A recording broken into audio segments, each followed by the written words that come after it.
Hello friends, this is Ravish Kishore. You are watching Ravish Kishore English classes. आज मैं tense की practical की दूसरी कड़ी लेकर के आया हूँ। आज पिछले क्लास से थोड़ा लॉजिकल सेक्शन को ज़्यादा लेकर आया हूँ। इसमें बैंक और एसएससी को खास करके मैंने उन दोनों एग्जामिनेशन में किस तरह के क्वेश्चंस होते हैं, कल एनडीए का एग्जामिनेशन हुआ है, मैंने कल उसकी क्वेश्चन देखा है। एक लड़का ने मुझे फ़ोन करके पूछा है, कल इसमें से एक क्वेश्चन आया हुआ है, उसकी चर्चा आप देखोगे। इसलिए बैंक एसएससी को खास करके मैंने इसमें फोकस किया है, उस क्वेश्चन को लेकर आए हैं। थोड़ा लॉजिकल आज ज़्यादा होगा, इसमें लॉजिक को कैसे डेवलप करते हैं इस पर हमने आज चर्चा की है। आशा करते हैं कि आपको पसंद आएगा। क्वेश्चन पर चलते हैं। दे dig an enormous hole just outside my gate. What they do that for? I don't know. Perhaps they look for oil. They हमारा सब्जेक्ट है, dig हमारा verb है, and enormous hole हमारा ऑब्जेक्ट है। ये hole नाउन है, के पहले ये एडजेक्टिव है, के पहले ये आर्टिकल है। Just outside my gate ये हमारा एडवर्ब ऑफ प्लेस है, एडवर्ब ऑफ प्लेस है।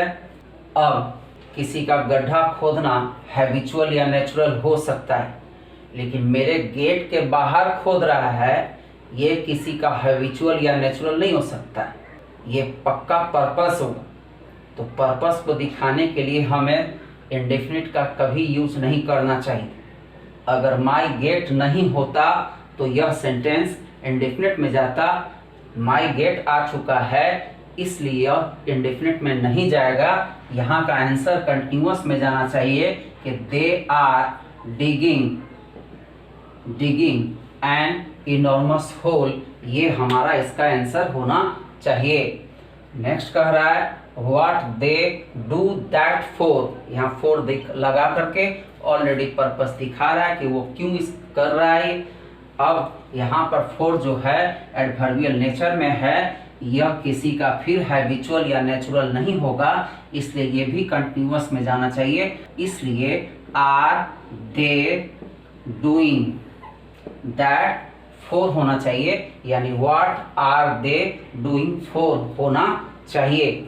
अगला कह रहा है I don't know perhaps they look for oil. हमने पिछले वीडियो में देखा है कि sit, stand, wait, wear, look for, put on, suffer, 7 word मैंने देखा था पिछले वीडियो में कि यह कभी भी कंटिन्यूअस में जाता है, क्योंकि इनकी नेचर एक एडजेक्टिव का होता है, और एडजेक्टिव जब भी आए तो हमें उसके लिए ऑब्जेक्ट में एडजेक्टिव लाने के लिए वर्ब बी का कोई फॉर्म चाहिए। इसलिए यहाँ पर होना चाहिए answer they are looking for. ये होना चाहिए इसका आंसर, कारण कि यह किसी का हैबिचुअल या नेचुरल नहीं है। नेक्स्ट कह रहा है C play chess very well. सी हमारा सब्जेक्ट है, प्ले हमारा वर्ब है, चेस हमारा ऑब्जेक्ट है, वेरी वेल मैनर यानी ढंग या तरीका है। उसके बाद आ रहा है बट, के बाद सब्जेक्ट है, सब्जेक्ट दिख गया इसलिए हम इसको कंजक्शन कहेंगे। कह रहा है C play chess very well, तो यह किसी का हैबिचुअल होगा, चेस खेलना उसकी हैबिट होगा, और हैबिट होने के कारण हम यहाँ पर प्ले को इंडेफिनिट बनाएंगे, इसलिए इसका आंसर होना चाहिए she plays chess very well. अगला कह रहा है but she never have patience. ये भी उसका हैबिट या नेचर होगा, और हैबिट और नेचर के कारण हमें इसको भी इंडेफिनिट में बनाना होगा, इसलिए हैव को इंडेफिनिट में ले जाएंगे। सी के साथ सिंगुलर फॉर्म आता है, इसलिए हैव का सिंगुलर फॉर्म हैज होता है, इसलिए यहाँ हैव की जगह हैज होगा। अगला कह रहा है ही सब्जेक्ट है, लीव वर्ब है, होम प्लेस है, एट 8 हमारा टाइम है।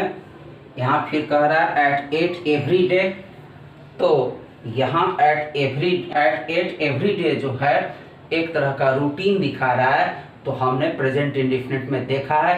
आप मेरी वीडियो को भी देख सकते हैं, उसमें मैंने सारा चीज़ सिखाया है कि हैबिचुअल नेचुरल के सेंटेंस को हमेशा इंडेफिनिट में बनाना चाहिए। यहाँ एक हैबिचुअल नेचुरल के साथ रूटीन का भाव है, रूटीन को भी हम इंडेफिनिट में बनाते हैं, इसलिए यह रूटीन है तो इसको भी इंडेफिनिट में ले जाएंगे।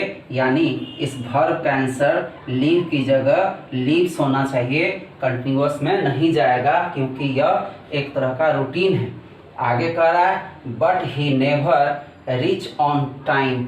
यहाँ यह रूटीन की ही बात कर रहा है, तो इस रूटीन के कारण यह भी इंडेफिनिट में जाएगा, यानी इसका भी आंसर हमारा होगा रीचेज, इंडेफिनिट में होगा। इंडेफिनिट कंटिन्यूअस के क्वेश्चंस एग्जामिनेशंस में बहुत ज़्यादा पूछा जाता है, इसलिए हमेशा इस बात का ध्यान रखना चाहिए कि एक नंबर इसमें कन्फर्म है। इस नंबर को लेने के लिए आप हमेशा रहिए तैयार। अगला व्हाट सब्जेक्ट है टॉम, डू है वर्ब, नाउ यहाँ एडवर्ब है, तो मैं कंटिन्यूअस से पढ़ाऊँ एडवर्बिव्स, नाउ जस्ट नाउ, उस कारण से इसे कंटिन्यूअस में बनाना चाहिए। अगर यह नाउ नहीं होता तो यह इंडेफिनिट में जाता, लेकिन नाउ है तो यह हैबिचुअल से जुड़ा होने के बावजूद यह कंटिन्यूअस में जाएगा क्योंकि किसी भी हैबिचुअल के सेंटेंस को ही हम कंटिन्यूअस में बनाते हैं जब उसमें कोई एडवर्ब हो। यहाँ नाउ आया है, इस कारण से यह कंटिन्यूअस में जाएगा। लास्ट में क्वेश्चन का साइन है, इसलिए होगा is Tom doing now. Question continuous में, इसलिए आंसर भी कंटिन्यूअस में ले जाना चाहिए। यहाँ हो जाएगा he is cleaning his shoes, he हमारा सब्जेक्ट है, ऑलवेज हैबिचुअल का एडवर्ब है, इसलिए हमेशा इंडेफिनिट में जाना चाहिए। यहाँ पर जो है क्लीन को हमें इंडेफिनिट बनाना पड़ेगा, cleans it before going to outside. यहाँ बिफोर गोइंग आउटसाइड, यहाँ एक प्रकार का उसका यह नेचर है, हैबिट है कि जब भी वो बाहर जाता है तो वो जूता साफ करता है, लेकिन अभी क्या कर रहा है तो जूता अभी साफ कर रहा है। एडवर्ब बहुत ज़्यादा रोल प्ले करता है, इसलिए मेरी वीडियो में सारा एडवर्ब को मैंने दिखाया है, एक बार उसको पेशेंसली देख लो। किसी भी क्लास के इंडेफिनिट और कंटिन्यूअस में पढ़ाए गए किसी भी वीडियो से हम उसको बेहतर बनाए हैं, एक बार उसकी चर्चा देख लो, वो बहुत ही परफेक्ट है। उस परफेक्ट वीडियो पर एक बार अगर टाइम दे दें तो हमारा 1 से 3 नंबर हम बैंक और एसएससी में ले लेंगे, इसलिए ध्यान रहे इस बात का।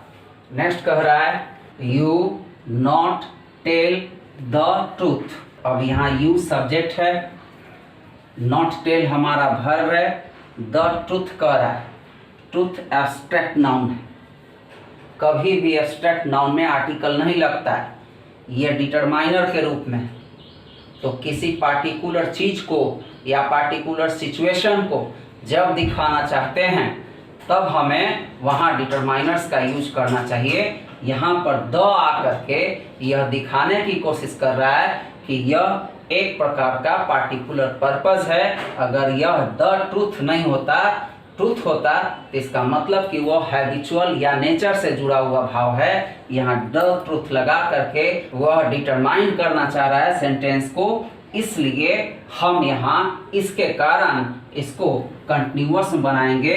You are not telling the truth इसका आंसर होना चाहिए। कारण है कि यह एक डिटरमाइनर्स है और डिटरमाइनर्स के कारण हम इसे कंटिन्यूअस में बना सकते हैं। सेम इसी की बात कर रहा है, how do you know that I not tell the truth. यहाँ फिर द ट्रूथ कह रहा है, यानी यह किसी हैबिचुअल या नेचर को नहीं दिखा रहा है, पार्टिकुलर किसी सिचुएशन को दिखा रहा है। तो पार्टिकुलर सिचुएशन द ट्रूथ के कारण हमें इसे कंटिन्यूअस में बनाना पड़ेगा, कारण कि यह एक डिटरमाइनर है और डिटरमाइनर कभी भी हैबिट या नेचर नहीं होता है, इसलिए यहाँ भी कंटिन्यूअस होगा। आई एम नॉट टेलिंग इसका आंसर होना चाहिए। कारण की डिटरमाइनर है। अगला question, why you make a cake. Cake बनाना किसी का हैबिट हो सकता है, लेकिन यहाँ पर केक के बाद एक और सेंटेंस कह रहा है एनीवन कम टू टी। चाय पे कोई आ रहा है, पर्पस दिखा रहा है कि पार्टिकुलर किसी चाय की बात हो रहा है, पार्टिकुलर किसी समय की बात हो रहा है, किसी हैबिट या नेचर को नहीं दिखा रहा है। इस कारण से हमें इसको कंटिन्यूअस में ले जाना होगा, इसलिए यहाँ पर भी हमें कंटिन्यूअस लेना होगा। लास्ट में क्वेश्चन का साइन है, इसलिए होगा are you making a cake, is anyone coming. ये इसका आंसर होना चाहिए, क्योंकि यह किसी का हैबिट या नेचर या रूटीन नहीं दिखा रहा है। अगला question, an old man climb out a first floor window. Window पर चढ़ना किसी के हैबिट हो सकता है, लेकिन एक बुजुर्ग व्यक्ति की बात कह रहा है, किसी बुजुर्ग व्यक्ति की बात कह रहा है, ओल्ड मैन कह रहा है, इसका मतलब कि कोई पर्पज होगा। तो पर्पज को दिखाने के लिए हमेशा कंटिन्यूटी का नेचर लेना चाहिए, इसलिए यहाँ पर होना चाहिए एन ओल्ड मैन इज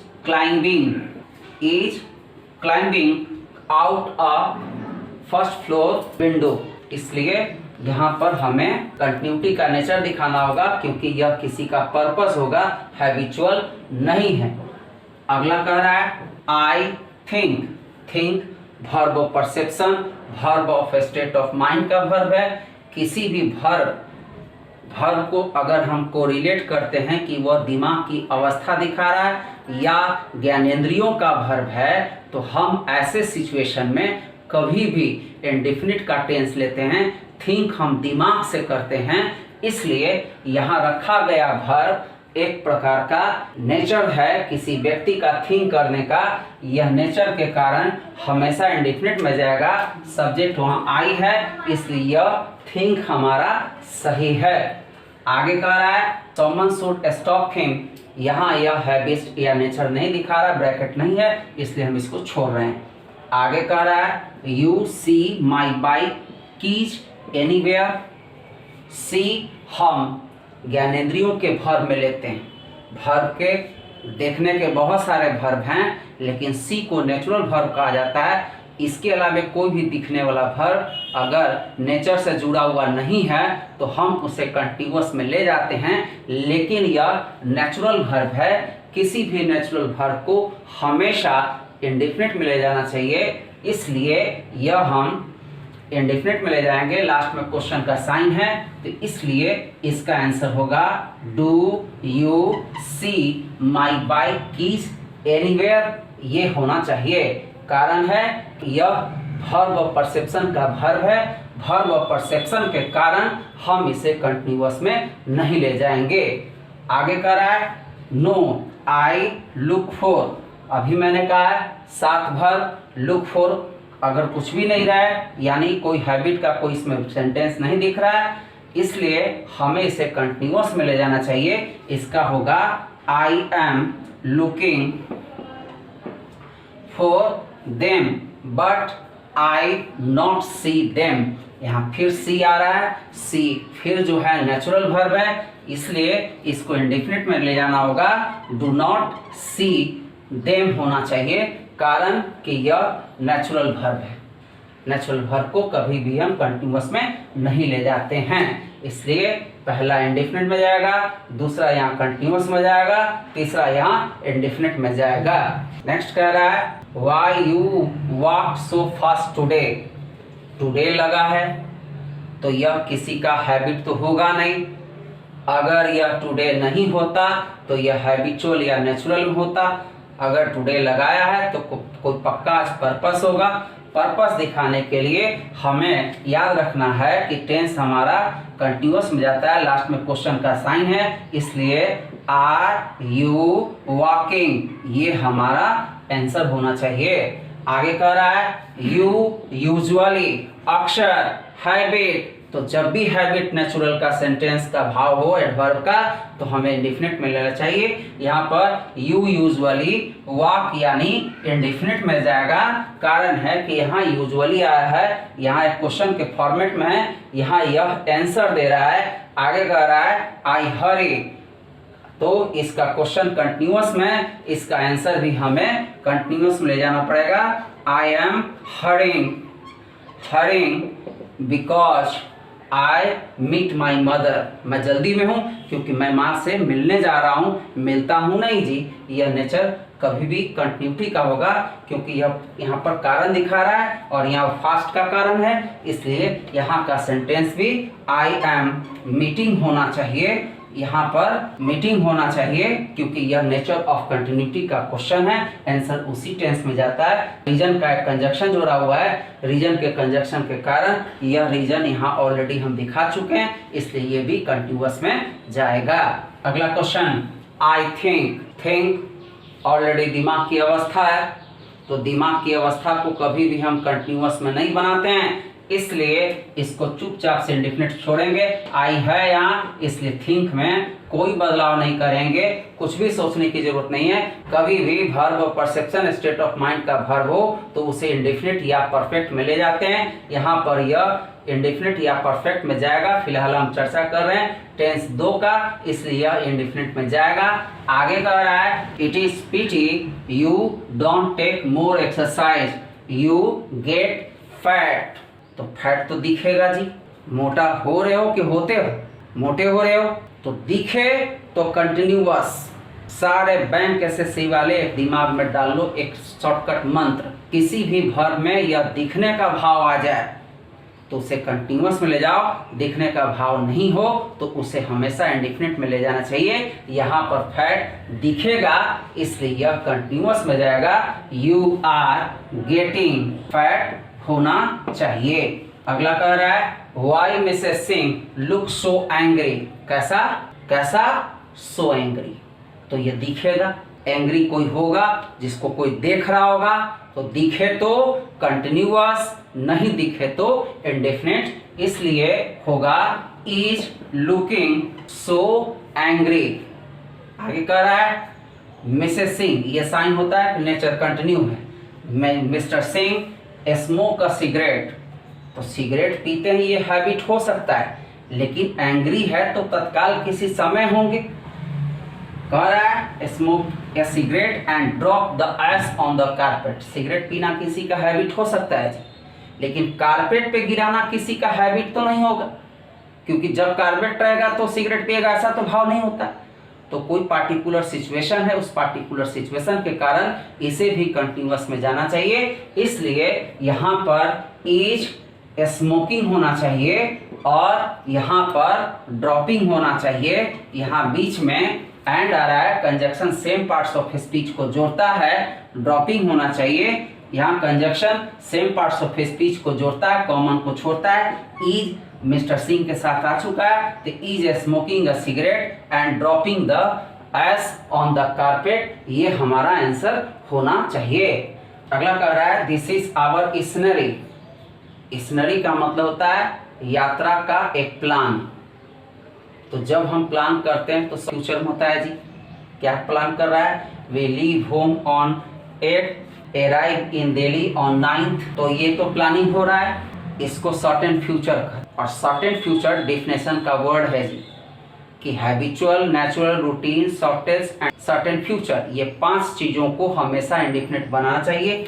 हम तो केवल इस वर्ड को देखते और सब को इंडेफिनिट में डाल लेते हैं, क्योंकि यह यात्रा संबंधित है, यह शॉर्ट पीरियड फ्यूचर नहीं, सर्टेन फ्यूचर होगा।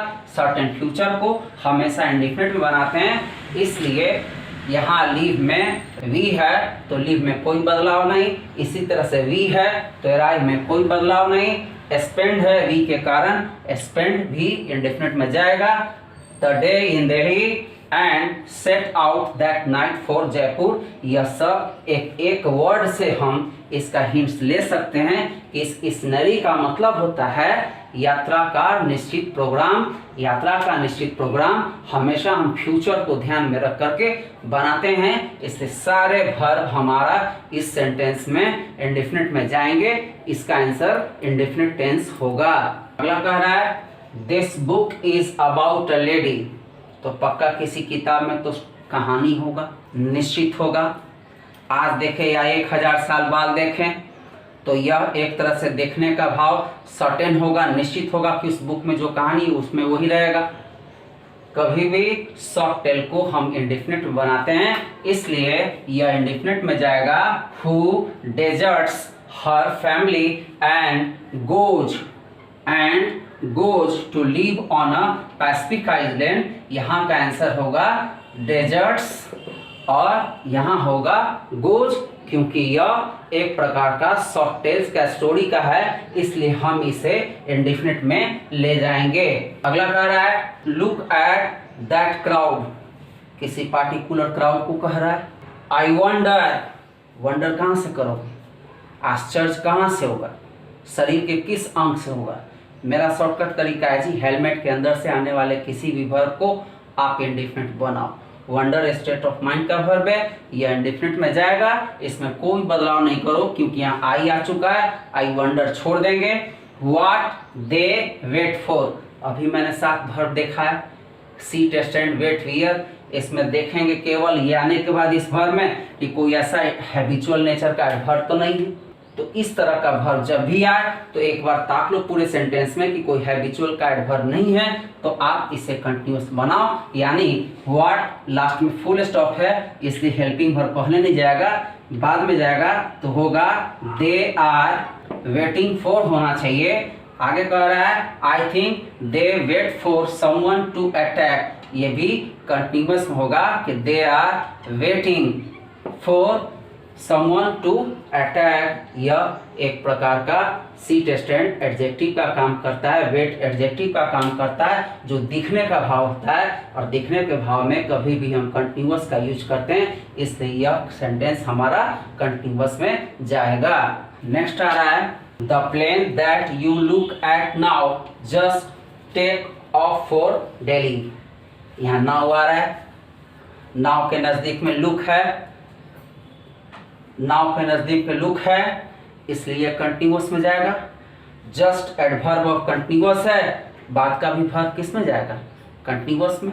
इस तरह से ये एडवर्ब के कारण हम पार्टिकुलर किसी प्लेन की बात कर रहा है, एडवर्ब आ चुका है, इसलिए हम इसे कंटिन्यूअस में ले जाएंगे। You are looking at now is taking, क्यों, टेक का सब्जेक्ट प्लेन और लुक का सब्जेक्ट यू है, तो प्लेन सिंगुलर है, इसलिए इसे यहाँ पर टेकिंग होना चाहिए। ये हमारा आज का डिस्कशन है। आशा करते हैं आपको वीडियो पसंद आया है तो पिछले वीडियो की तरह ही लाइक शेयर सब्सक्राइब और दोस्तों को बीच में बताएं। अगला हम इसके एडवांस सेक्शंस में और चलेंगे। आपको ये पसंद आए आप अपनी कमेंट मुझे वीडियो के थ्रू दें। आप मुझे व्हाट्सएप भी कर सकते हैं, मेरे जो नंबर ऊपर फ्लैश कर रहे हैं वो मेरे व्हाट्सएप नंबर हैं, आप उस नंबर पर मुझे कमेंट्स दे सकते हैं, मेरे वीडियो पर कमेंट्स दे सकते हैं। आशा करते हैं कि आपको यह पसंद आया है तो लाइक शेयर सब्सक्राइब और दोस्तों के बीच में इसे चर्चा करके मेरी मदद करें। Thank you, bye bye, good luck, wish you all the best.